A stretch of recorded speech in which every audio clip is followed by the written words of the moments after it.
Devin Heyman, co-founder of Beverly Hills Rejuvenation Center.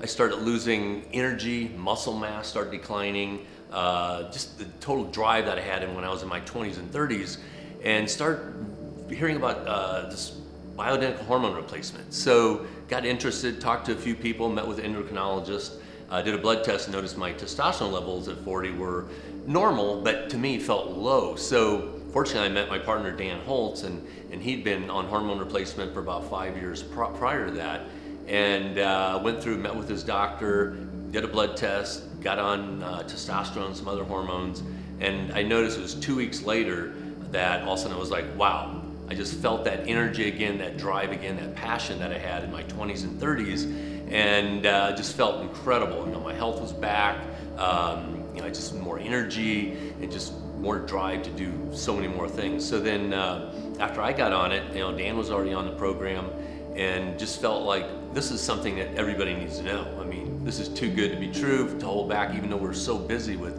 other businesses. So then we decided to open up Beverly Hills Rejuvenation Center.